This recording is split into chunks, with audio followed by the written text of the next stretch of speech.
Dr. Hana Kim moved through the white halls of the hospital ship like water flows through a river. Her hands were steady as she checked on the wounded soldiers from different worlds. Some had green skin, others had scales, and a few looked almost human but with silver eyes that seemed to glow in the dim light. The ship called Mercy's Light was huge and painted white with red crosses on every side so everyone in space would know it was a medical ship. Captain Dong-Min Park stood on the bridge watching the stars through the big windows. He was an old man with gray hair and kind eyes who had been flying ships for 30 years. He believed that medical ships should never take sides in wars. They should help everyone who was hurt, no matter which side they fought for. This was the law of space, and most people respected it. Lieutenant Tae-ho Lee sat at his desk sending messages to other ships. He was young and new to space travel. His job was to talk to other ships and make sure they knew the Mercy's Light was there to help, not to fight. Today felt different, though. The messages coming through his radio were scared and urgent. Something bad was happening in this part of space. Dr. Soo-jin Choi worked next to Hana in the main medical room. They had been friends since they studied medicine together on Earth. Soo-jin was the best at fixing people who were badly hurt. She could work on 3 patients at the same time and never made mistakes. Right now, she was helping a Vorthon soldier who had been shot in the chest. The Vorthons were the enemy of most other people in space, but Soo-jin did not care. A hurt person was just a hurt person to her. Engineer Won-sik Nam crawled through the small spaces inside the ship, fixing things that broke. He used to be a soldier, before he became an engineer. Sometimes when the ship was very quiet, he would tell stories about the old wars. He knew how to fix engines and weapons, but he liked fixing medical machines better. He said saving lives was more important than taking them. The Mercy's Light was flying through empty space between 2 big planets. They were going to help some ships that had been hurt in a fight. The message said there were many wounded people who needed doctors right away. Captain Park had ordered the ship to go as fast as possible. Hana was washing her hands when the lights on the ship changed from white to red. Red lights meant danger. She heard Captain Park's voice over the speakers telling everyone to stay calm. Something was wrong, but nobody knew what yet. Tae-ho was looking at his screens when 3 big shapes appeared out of nowhere. They were Vorthon warships, long and dark like giant insects. Their ships were alive in a way that made humans feel sick to look at them. They moved like they were breathing, and their surfaces seemed to pulse with dark energy.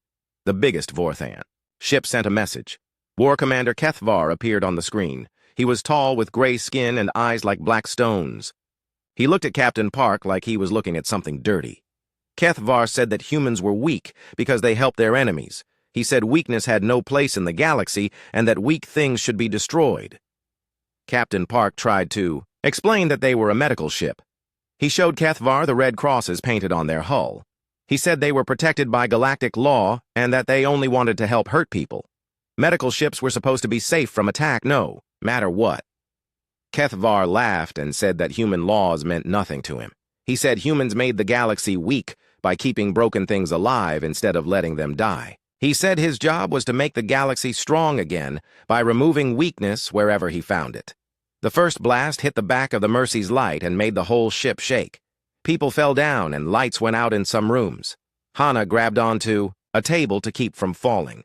She could hear people screaming in other parts of the ship. Captain Park shouted orders to his crew.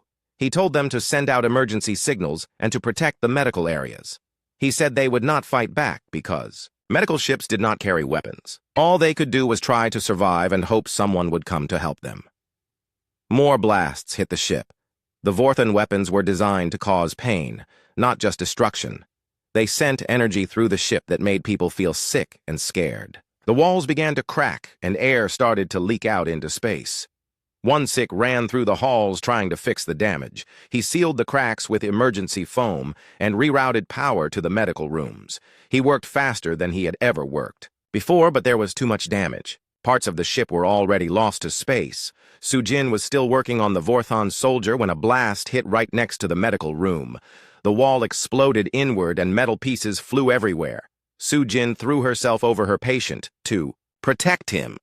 A sharp piece of metal went through her back and came out her chest. She looked down at it with surprise, like she could not believe what had happened.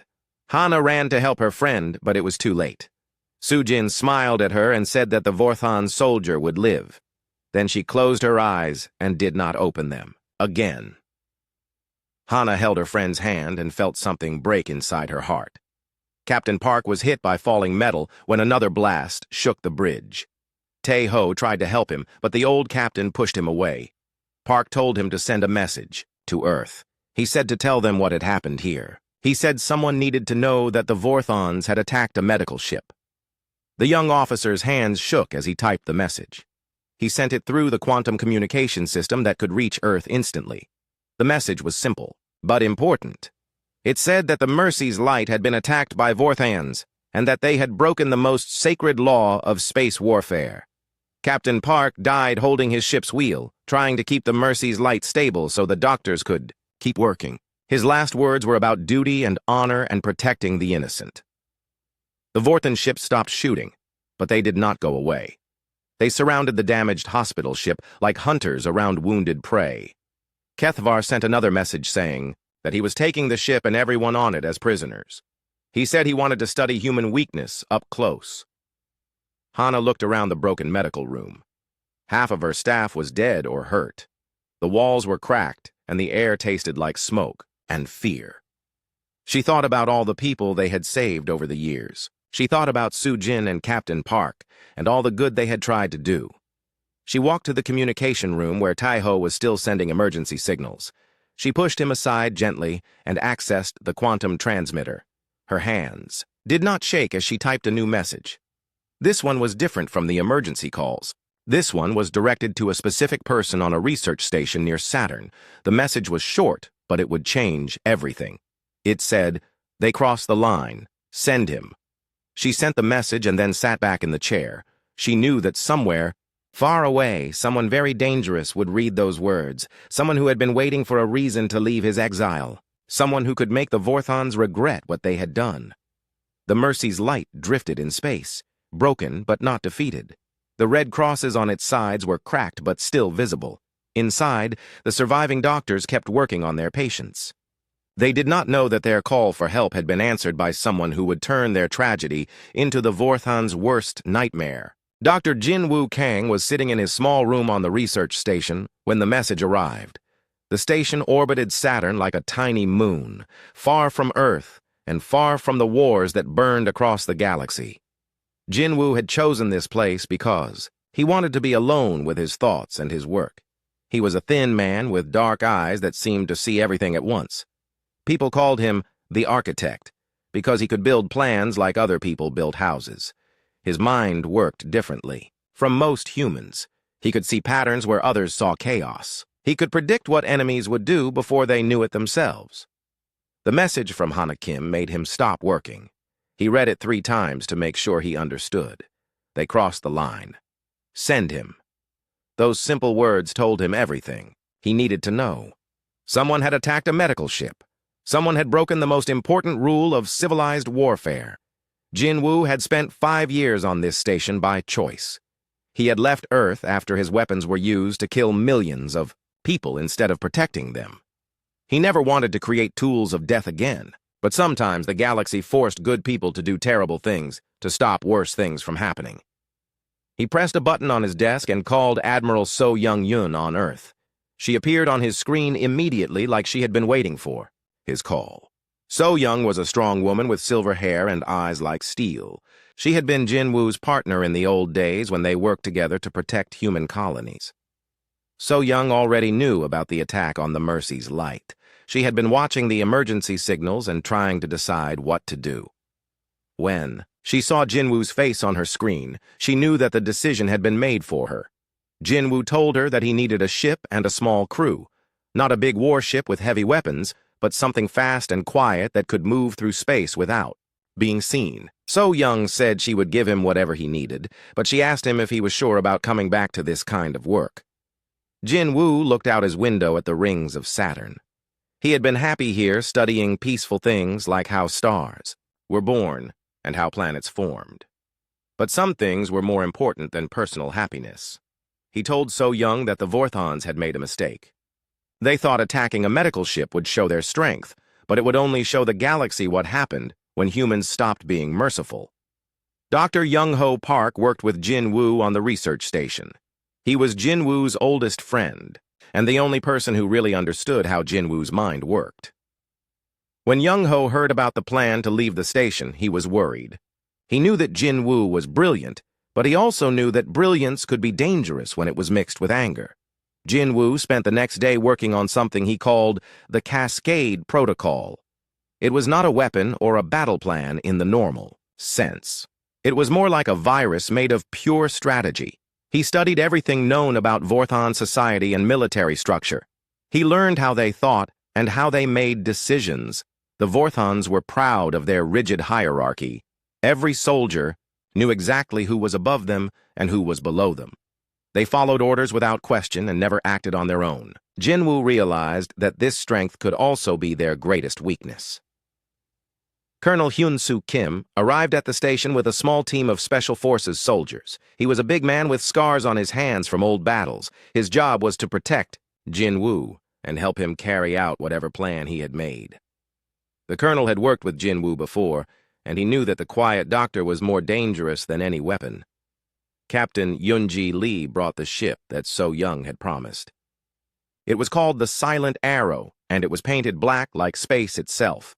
The ship could become invisible to most sensors, and it could fly faster than anything the Vorthons had. Captain Lee was young, but she was the best pilot in the human fleet. Jin Woo looked at his team and felt something he had not felt in years. He felt ready to fight again. But this would not be like the old wars, where armies crashed into each other like waves against rocks. This would be something new and terrible. He explained his plan to the team while they flew toward the battle zone.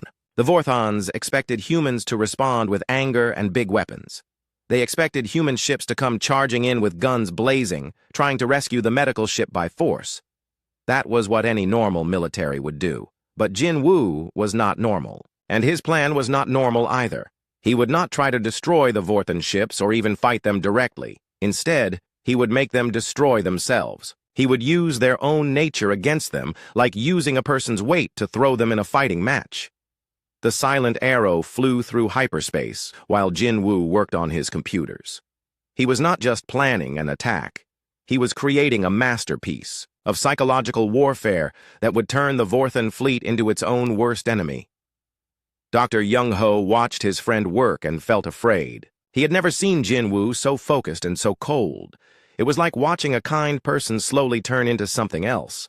Young-Ho wondered if they would be able to bring the old Jin Woo back after this was over. Captain Lee studied the intelligence. Reports about the Vorthon fleet. There were 12 ships surrounding the damaged Mercy's Light. The flagship was called the Apex Predator, and it was commanded by War Commander Kethvar. The Vorthon ships were powerful, and their crews were experienced fighters. Colonel Kim looked at the numbers and shook his head. One small human ship against 12 Vorthon warships seemed like suicide. But he had learned to trust Jin Woo's plans even when they seemed impossible. The doctor had never lost a battle when he put his mind to winning it. Jin Woo finished his preparations as they approached the battle zone. He had studied every aspect of Vorthon psychology and military doctrine. He had found the cracks in their perfect system. Now all he had to do was apply pressure to the right places at the right time. The Silent Arrow dropped out of hyperspace far from the Vorthon fleet. They were close enough to see what was happening, but far enough away to avoid detection. Through their telescopes, they could see the broken Mercy's Light surrounded by the dark shapes of enemy warships. Jin Woo felt anger building in his chest like a fire. He could see the red crosses painted on the medical ship's hull. Those crosses were supposed to mean something. They were supposed to protect the ship and everyone on it. The Vorthons had destroyed that protection and killed innocent people who only wanted to help others. But Jin Woo did not let his anger control him. Instead, he used it like fuel for his planning. He would show the Vorthons what happened when they made humans angry. He would teach them that mercy was not weakness, and that the absence of mercy could be the most terrible weapon of all. Captain Lee positioned the Silent Arrow behind a small asteroid where they could watch and wait. Jin Woo began sending carefully crafted messages to different ships in the Vorthon fleet. The messages appeared to come from other Vorthan commanders, and they contained orders that seemed normal but were designed to create confusion and suspicion. The Cascade Protocol had begun. Like dropping a stone into still water, the first messages would create ripples that would spread throughout the Vorthan fleet. Each ripple would create more ripples until the entire formation was chaos. Jinwoo smiled. For the first time since receiving Hana's message, the Vorthons thought they were hunters who had caught prey. They did not know that they had just walked into a trap set by the most dangerous mind in human space. They had attacked a hospital ship and broken the sacred rules of war. Now they would learn why those rules existed in the first place. The Vorthon flagship Apex Predator was a living nightmare made of metal and flesh. Its walls pulsed like a heartbeat, and the air inside smelled of blood and fear. Dr. Hana Kim walked through its corridors with her hands tied behind her back, but her head was held high. She would not give her captors the satisfaction of seeing her broken. War Commander Kethvar sat on his command throne watching the human prisoners through cameras placed throughout his ship. He was particularly interested in the human doctor who showed no fear even after watching her friends die. He wanted to understand what made humans think they could show mercy to their enemies. The surviving crew of the Mercy's Light had been separated into different cells. Hana was alone in a small room with walls that seemed to breathe. She could hear other prisoners crying or praying in languages from different worlds. Some were human voices, but others belonged to aliens who had been patients on their medical ship. Lieutenant Tae-ho Lee sat in another cell trying not to think about Captain Park's last words. The young officer blamed himself for not being able to save the ship. He kept replaying the attack in his mind, wondering if there was something different he could have done. Engineer Won-sik Nam was in the ship's engine room, but not as a prisoner. The Vorthons had discovered his military background and forced him to help repair damage to their own ships. He worked slowly and carefully, looking for any weakness he could exploit. Every bolt he tightened, he was thinking about how to loosen it. Later, far away from the Vorthan fleet, Jinwoo Kang was implementing the first phase of his Cascade Protocol. He had spent hours studying the communication patterns between Vorthon ships. Now he was ready to introduce chaos into their perfect order. The first message appeared to come from War Commander Kethvar himself. It was sent to Sub-Commander Vestan on the destroyer Blood Talon. The message ordered Vestan to move his ship to a new position and to watch for signs of treachery from the other commanders. It suggested that some of the fleet captains were planning to challenge Kethvar's authority. Vestan received the message and felt excitement mixed with suspicion. He had always wanted to command the fleet himself, and he knew that other officers felt the same way. If there really was a plot against Kethvar, he wanted to be ready to take advantage of it. Jinwoo watched through long-range sensors as the Blood Talon began to move. The ship changed position slowly, trying not to look suspicious, but its movement was noticed by other ships in the fleet, just as Jinwoo had planned. The second message went to Captain Mordek on the cruiser Bone Crusher. This message appeared to come from Vestan and warned that Kethvar was planning to blame the attack on the medical ship on his subordinate commanders. It suggested that they should be ready to defend themselves if Kethvar tried to make them scapegoats. Captain Mordek was a paranoid officer who always expected betrayal. When he received the message, he immediately began making his own plans. He started moving his ship into a position where he could either support or attack the flagship, depending on how events developed. On the Silent Arrow, Dr. Young-ho Park watched Jinwoo work and felt sick. He could see his friend's plan unfolding like a flower made of poison. Each message was designed to exploit the fears and ambitions of individual Vorthon commanders. Jinwoo was turning their military hierarchy into a weapon against itself. Captain Yoonji Lee kept the Silent Arrow hidden behind the asteroid while monitoring Vorthan communications. She could see the enemy ships beginning to shift positions as suspicion spread through their fleet. It was like watching a disease spread through a healthy body. Colonel Hyun-Soo Kim and his soldiers prepared for the next phase of the plan. They would need to infiltrate the Vorthon flagship and rescue the prisoners, but they could not do that until the enemy fleet was sufficiently distracted by internal conflict. Inside the Apex Predator, Hana was brought before War Commander Kethvar for questioning. The Vorthon leader wanted to understand why humans wasted resources caring for their enemies. He asked her why she had treated wounded Vorthons when her own species was at war with his. Hana looked into Kethvar's black eyes and told him that suffering was suffering, no matter who experienced it. She said that healing was not about politics or warfare, but about recognizing that all living beings deserved compassion. She spoke quietly, but her words were strong. Kethvar laughed and said that compassion was a luxury that weak species could not afford. He said that the galaxy was a harsh place where only the strong survived, and that humans would learn this lesson or be destroyed by it. He ordered his guards to take Hana back to her cell. As Hana was led away, she noticed something strange. The Vorthon crew members seemed nervous and kept looking at each other with suspicion. She heard whispered conversations in corners and saw officers checking their weapons when they thought no one was watching. Jin Woo sent the third wave of messages, while the Vorthon fleet was still adjusting to the first two. This time, the messages were more direct. They contained accusations of treachery and orders to arrest specific officers. Each message was carefully crafted to seem like it came from a different source within the Vorthon command structure. Sub-Commander. Vestan received a message that appeared to come from Captain Mordek. It accused Vestan of plotting against both Kethvar and the other ship commanders. The message demanded that Vestan surrender himself for interrogation or face the consequences. Vestan read the message with growing anger. He had been loyal to the fleet. But if his fellow officers were plotting against him, he would not wait passively for them to act. He ordered his weapons powered up and sent his own message to the fleet, demanding to know who was spreading lies about him. Captain. Mordek received Vestan's angry response and assumed it was confirmation of the treachery he had been warned about. He powered up his own weapons and began moving toward an attack position. Other ship commanders saw these preparations and began making their own defensive moves. War Commander Kethvar noticed the increasing tension among his subordinates, but assumed it was normal stress from the mission. He had always ruled through fear and suspicion, so the paranoid behavior of his officers seemed natural to him. He did not realize that someone was feeding that paranoia, like adding fuel to a fire. Jin Woo monitored the communications between Vorthon ships and smiled coldly. The Cascade Protocol was working exactly as he had designed it. The enemy fleet was turning against itself without any external pressure. Soon they would be too busy fighting each other to guard their prisoners properly.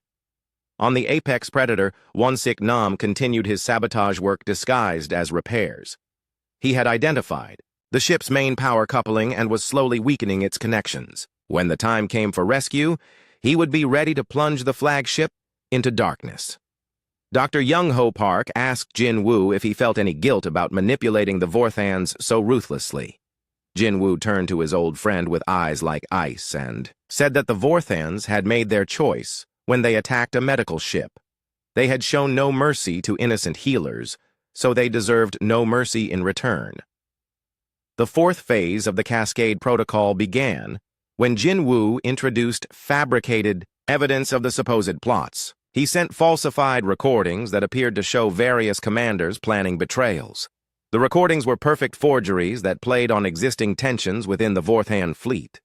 Captain Vorthek on the battleship Iron Fang received what appeared to be a recording of Vestan and Mordek planning to assassinate Kethvar and divide the fleet between themselves. The recording was so convincing that Vorthek immediately contacted the flagship to warn his commander. War Commander Kethvar received multiple warnings about different plots from different sources. The stories contradicted each other, but they all pointed to widespread treachery within his fleet. For the first time since the attack began, Kethvar felt uncertain about his control over his subordinates.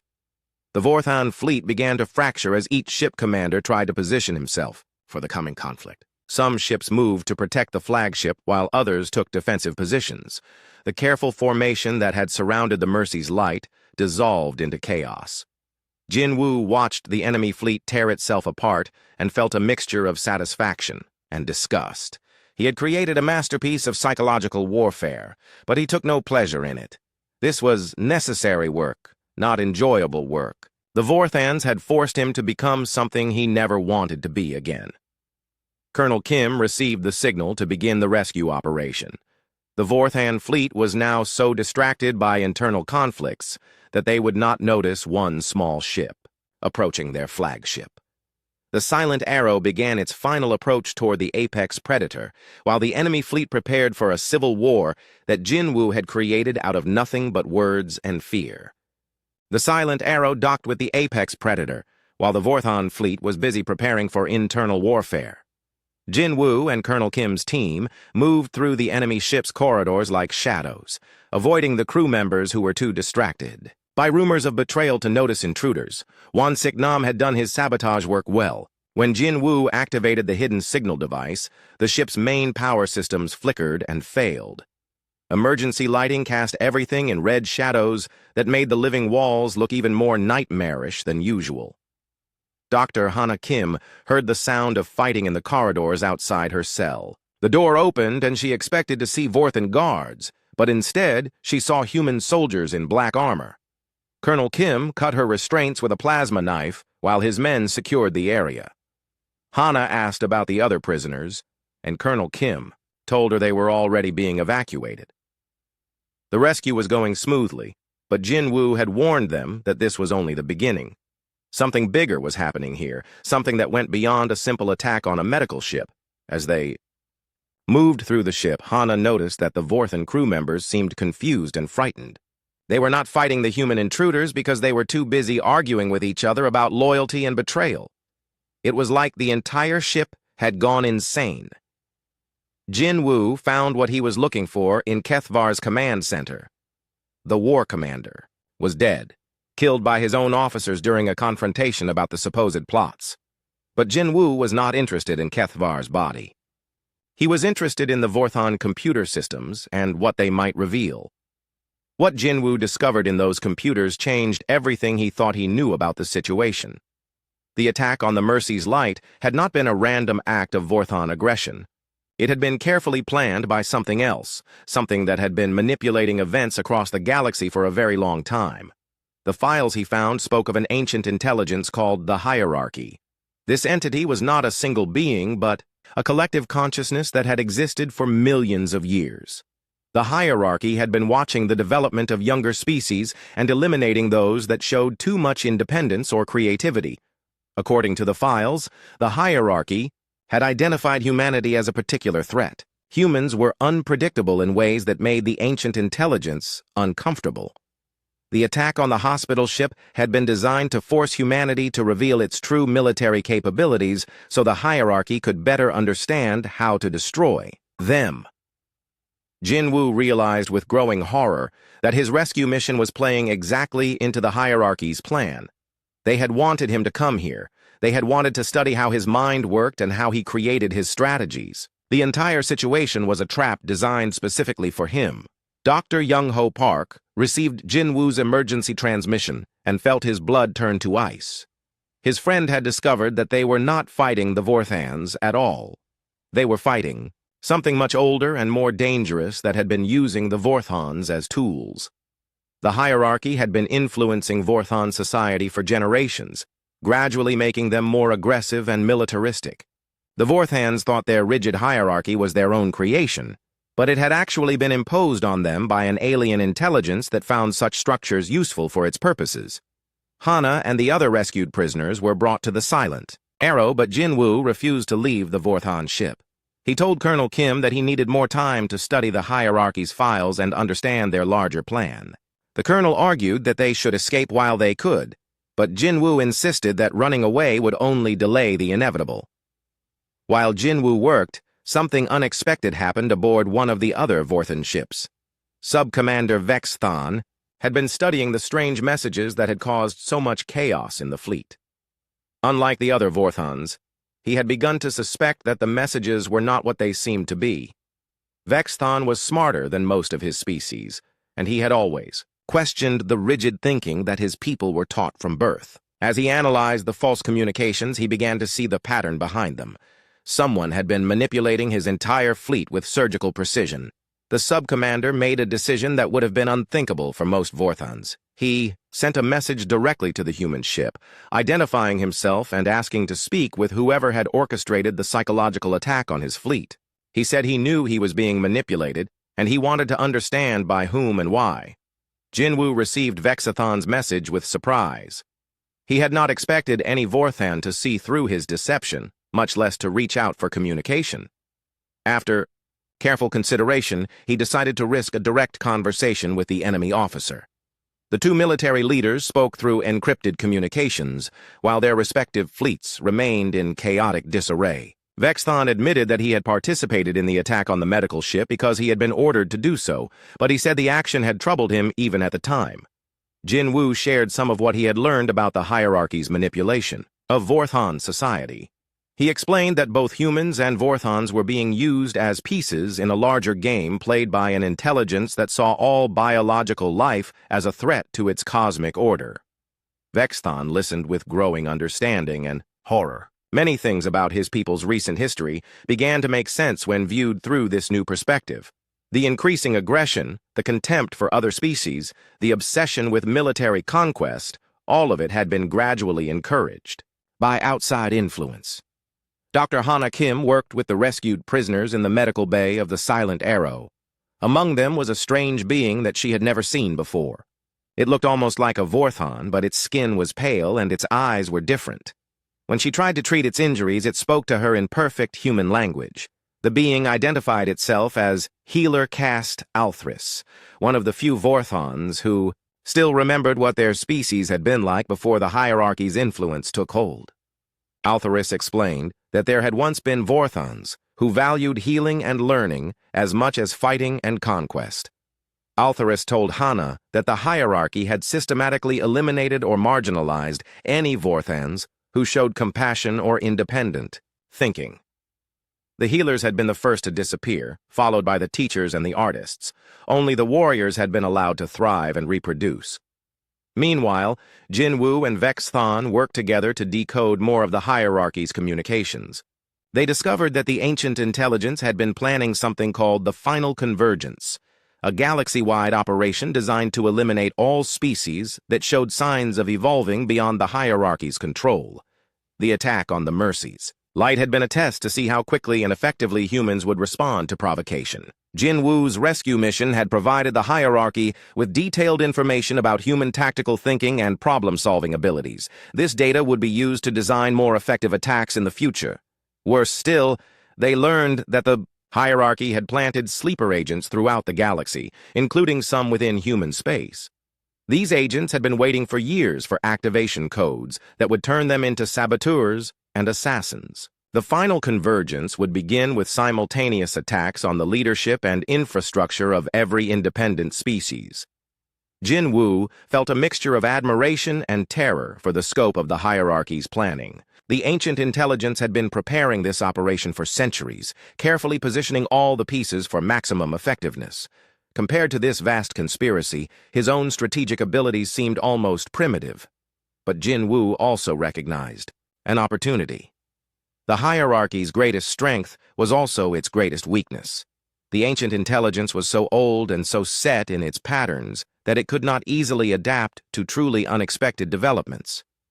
It had planned for human resistance, but it had not planned for human and Vorthan cooperation. As the rescue ships prepared to leave the area, Jin Woo made a decision that shocked everyone. Instead of running away from the hierarchy's trap, he proposed something far more dangerous. He wanted to spring the trap deliberately, but on his own terms and with his own allies. He sent a message to Admiral So Young-yun on Earth, explaining the situation and asking for her trust one more time. He said that the coming war could not be won by conventional means. If humanity was going to survive the final convergence, they would need to become something the hierarchy could not predict or control. The message ended with a request that would have seemed impossible just days earlier. Jin Woo asked for permission to form an alliance with reformed Vorthans and any other species willing to fight against the hierarchy's control. He said that only by working together could they hope to defeat an enemy that had been planning their destruction for millions of years. Admiral So Young-yun read Jin Woo's message 3 times before she fully understood what he was proposing. An alliance with Vorthans seemed impossible after everything that had happened, but she had learned to trust Jin Woo's judgment even when it seemed crazy. She sent back a single word. Approved. The meeting took place on a small asteroid between human and Vorthan space. Jin-woo arrived with Dr. Hana Kim and the rescued prisoners from the Mercy's Light. Sub-Commander Vexathan came, with a small group of Vorthons who had broken free from hierarchy control. Also present was healer Cast Althris, who served as a translator between two very different ways of thinking. Dr. Boram Yang arrived from Earth with a team of xenobiologists and experts in alien psychology. Her job was to help design what Jin-woo called the synthesis protocol, a way for different species to work together so closely that they could think and act as one organism when necessary. The first challenge was getting humans and Vorthons to sit in the same room without trying to kill each other. Hana had to treat Vorthon wounds while remembering that similar beings had killed her best friend. Vexthon had to work with humans while knowing that his own people would consider him a traitor for doing so. Jin-woo explained the scope of the threat they were facing. The hierarchy controlled hundreds of species across the galaxy through a combination of mental conditioning and strategic manipulation. The final convergence would activate all of these controlled populations simultaneously, creating a coordinated attack that no single species could resist. But the hierarchy had made one crucial mistake in their planning. They had focused so much attention on controlling and predicting their enemies that they had forgotten how to deal with genuine cooperation between species. Their ancient minds could not comprehend the concept of voluntary alliance between different forms of life. Dr. Yang presented her research on the biological basis of the synthesis protocol. By combining human neural patterns with Vorthan warrior instincts and alien technologies from other liberated species, they could create a hybrid consciousness that would be completely unpredictable to the hierarchy. The process would not be easy or safe. Volunteers would have to undergo biological and psychological modifications that would change them permanently. They would retain their individual personalities, but gain the ability to merge their thoughts with others when combat situations required it. Hana was the first to volunteer for the procedure. She said that she had already lost everything that mattered to her when the Vorthans attacked her ship. If her sacrifice could prevent other medical personnel from suffering the same fate, she was willing to become something new and different. Vex then also volunteered, despite knowing that the procedure would cut him off forever from normal Vorthan society. He said that his people had been slaves to the hierarchy for so long that they had forgotten what freedom felt like. If becoming a hybrid was the price of liberation, he would pay it gladly.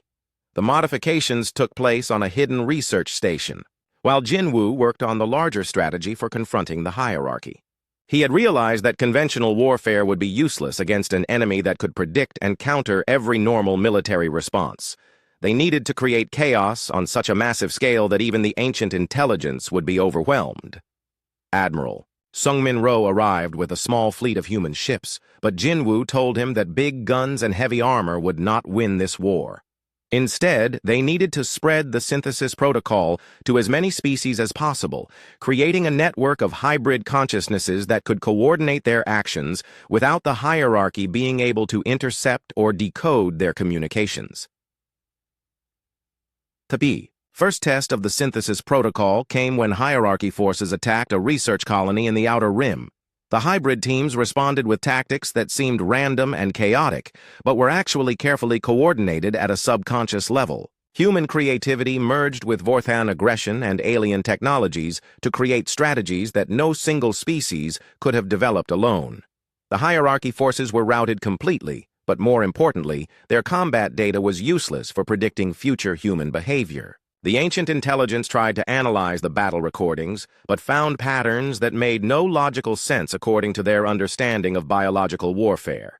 As news of the victory spread, other species began to join the alliance. The Kethmori contributed their ability to communicate through quantum entanglement. The Veltar shared their mastery of energy manipulation. Each new partner added capabilities that made the hybrid consciousness more powerful and more unpredictable.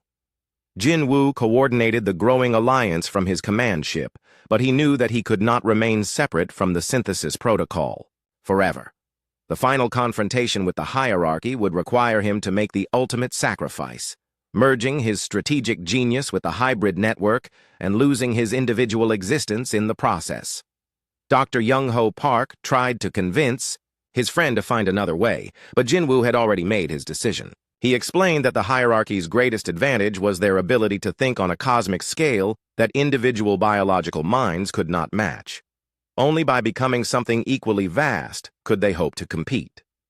The final convergence began, exactly as the hierarchy had planned it. Sleeper agents activated across the galaxy and began sabotaging critical infrastructure. Controlled species launched coordinated attacks on their neighbors. Within hours, most of known space was engulfed in warfare. But the hierarchy had not planned for the hybrid alliance's response. Instead of trying to defend fixed positions or maintain traditional military formations, the alliance forces dispersed into thousands of small units that acted independently but remained connected through the synthesis protocol.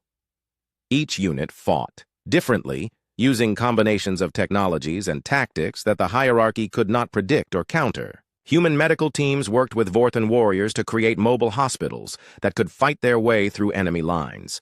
Alien engineers collaborated with human scientists to build weapons that violated every known law of physics. The war raged across hundreds of star systems, but gradually the tide began to turn. The hierarchy's carefully planned attacks faltered as their controlled forces found themselves facing enemies that seemed to anticipate their every move while remaining completely unpredictable themselves.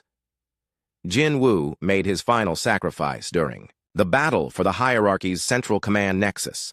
He uploaded his consciousness into the hybrid network, becoming a living virus that spread through the ancient intelligence's computational matrix. His strategic genius merged with thousands of other minds to create something that was more than the sum of its parts.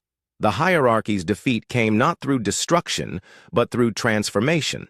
The ancient intelligence found its rigid patterns, disrupted by the chaotic creativity of the biological alliance.